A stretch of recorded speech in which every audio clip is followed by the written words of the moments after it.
much for bringing us all together and for inviting me to be a part of it.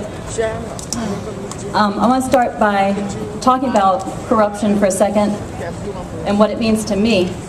It's actually very simple. Corruption is a failure of our public officials to perform their jobs, their responsibilities to us with integrity, and therefore a failure to be effective in their jobs. It might be because money gets in the way, there might be friendships that get in the way, you might be tired and feel like you want to cut some corners.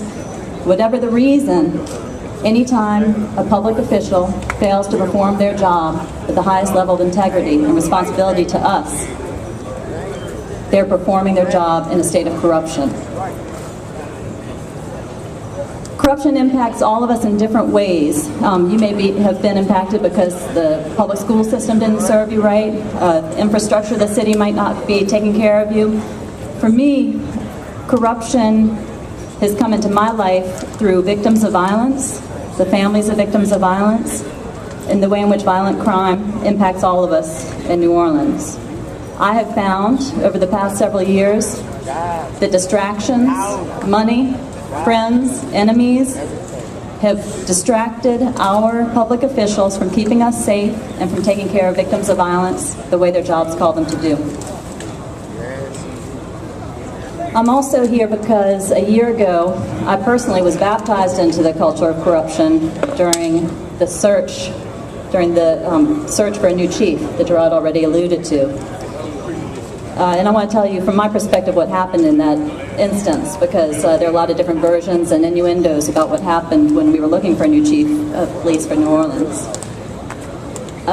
Mayor-elect Mitch Landrieu called together a bunch of us, some public officials themselves, some community representatives, and asked us to do our best to represent the community and speak to our own priorities and perspectives in the search for a new police chief. He assured us that there was nobody he currently had in mind.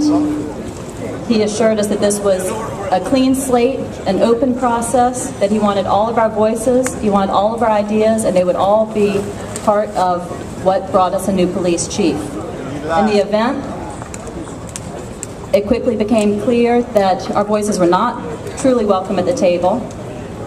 What was welcome was our name and the names of our organizations that we work hard to defend and to operate with integrity ourselves.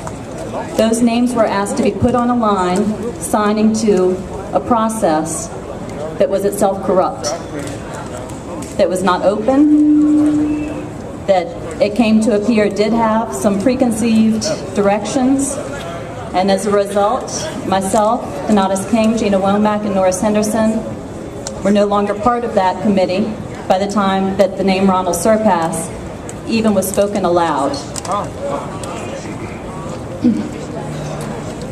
I was told when I started raising concerns that I wasn't playing by the rules, that that's not how things were done, that I didn't understand the way things are accomplished in New Orleans, or indeed in general. And I looked around the table and I saw a lot of other people who didn't think that's how things were done, and that that was the best way to bring a police chief with integrity to our city.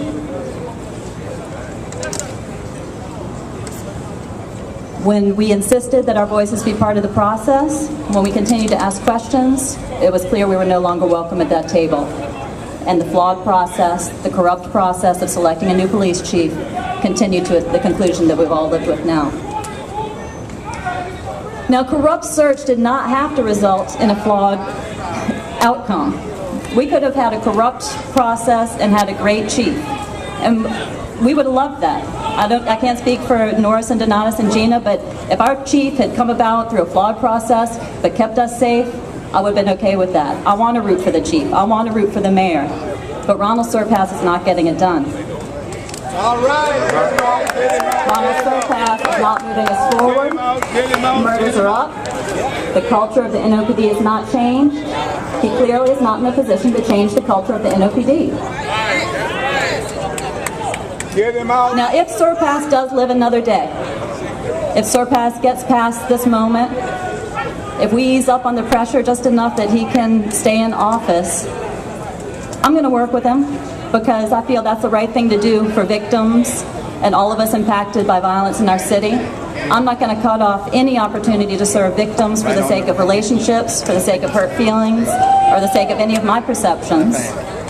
And that's what we're here today to ask of our public officials. You have to work with us. You must work with us. We're not always going to say things you like. We may hurt your feelings, but you can't shut us out. You have to keep working with us. This is a public that has evolved today. We are engaged on a new level of unity and a new level of intensity. We will not be conveniently divided anymore. We will not be scripted, and we will not walk in lockstep. With all due respect, we are establishing a new set of rules. We are demanding a new standard of integrity, transparency, and engagement in the performance of your jobs. We want to work with you, but we want you to realize that this is a partnership. We're here today to let you know that the way you've been doing things and the way you've asked us to do things is not the way things work anymore. Thank you.